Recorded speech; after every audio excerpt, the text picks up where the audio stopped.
जमीनी इलाका भले ही छोटा हो, लेकिन लक्षद्वीप के लोगों का दिल समुद्र जितना विशाल है।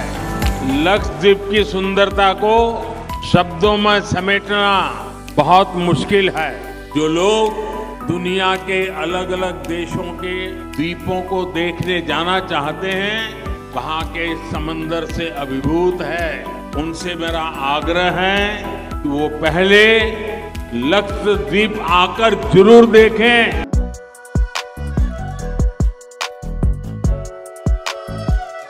ঘটনার সূত্রপাত প্রধানমন্ত্রীর এই লাক্ষাদ্বীপ সফরকে ঘিরে। বছরের শুরুতেই কেরলের কাছে ভারতীয় এই দ্বীপপুঞ্জে গিয়েছিলেন মোদি। তুলে ধরেছিলেন সেখানকার সৌন্দর্য। আহ্বান জানিয়েছিলেন ভারতীয় পর্যটকদের, যাতে তারা বিদেশে না গিয়ে ভারতের মধ্যেই এই সৌন্দর্যে ডুব দেন। প্রধানমন্ত্রীর এই বার্তার পরই মালদ্বীপের 3 মন্ত্রী সোশ্যাল মিডিয়ায় বিরূপ মন্তব্য করেন। প্রধানমন্ত্রীর নাম জড়িয়ে টিপ্পনী কাটেন তাঁরা। মোদিকে ইসরায়েলের পুতুল বলেও মন্তব্য করেন। এরপরই ভারত জুড়ে বয়কট মালদ্বীপ স্লোগান ওঠে। কয়েকদিনের মধ্যেই সেখানে 8000 হোটেল বুকিং বাতিল হয়ে যায়। বাতিল হয় বিমানের 2500 টিকিট। মালদ্বীপের সমস্ত ফ্লাইট বুকিং স্থগিত করে দেয় ইস মাই ট্রিপ সংস্থা। ইস মাই ট্রিপ জানায়, মালদ্বীপ নয়, চলুন লাক্ষাদ্বীপ। এতে বিপুল সাড়া মেলে। ভারত জুড়ে এই সোশ্যাল মিডিয়া আন্দোলনে ভয় পেয়ে যায় মালদ্বীপের সরকার।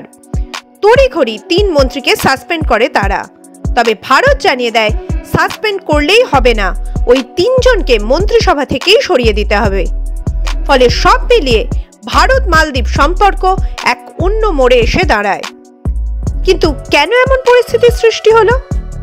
মালদ্বীপে গত বছর পর্যন্ত ছিল ইব্রাহিম মোহাম্মদ সোলের সরকার। তিনি ছিলেন ভারতপন্থী। কিন্তু নতুন যে মুইজু সরকার হয়েছে মালদ্বীপে, তারা চীনপন্থী। ফলে বদল ঘটেছে আরব সাগর সংলগ্ন এলাকার রাজনৈতিক ভারসাম্যে। এই পরিস্থিতিতেই লাক্ষাদ্বীপে গিয়ে সেখানকার পর্যটনে জোর দিয়েছেন প্রধানমন্ত্রী।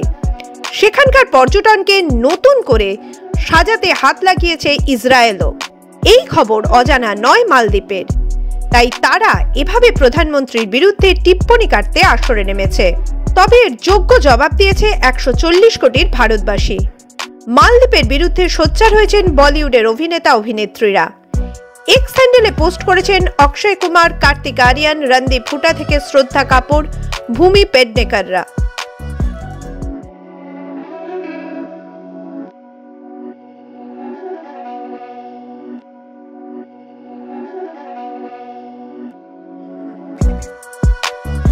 পিছিয়ে নেই ক্রিকেটাররাও। সচিন থেকে শুরু করে অনেকেই প্রধানমন্ত্রীর পাশে দাঁড়িয়ে এক্স হ্যান্ডেলে সোচ্চার হয়েছেন।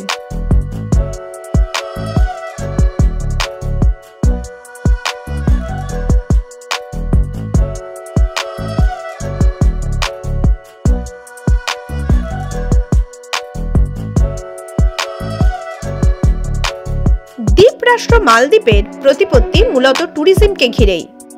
ভারত থেকে প্রতি বছর সেখানে যান 2 থেকে 3 লক্ষ পর্যটক। এবার সেখানেই ধাক্কা লাগতে পারে, কারণ ভারত জুড়েই শুরু হয়েছে বয়কট মালদ্বীপ স্লোগান। পাশাপাশি জোর দেওয়া হয়েছে লাক্ষাদ্বীপের উপর। দুটি দ্বীপের দূরত্ব খুব বেশি নয়, প্রাকৃতিক সৌন্দর্য একই রকম ভাবে ছড়িয়ে আছে লাক্ষাদ্বীপে। সে কারণেই এখানকার পর্যটনকে বিশ্বমানের করে তুলে ধরতে চাইছেন প্রধানমন্ত্রী। আর তাতেই আতঙ্কে কাঁপছে মালদ্বীপ। তাই টিপ্পনী কাটতে কসুর করছে না তারা।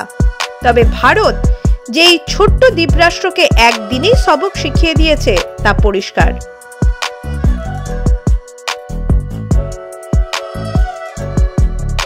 মাধ্যম ব্যুরো রিপোর্ট।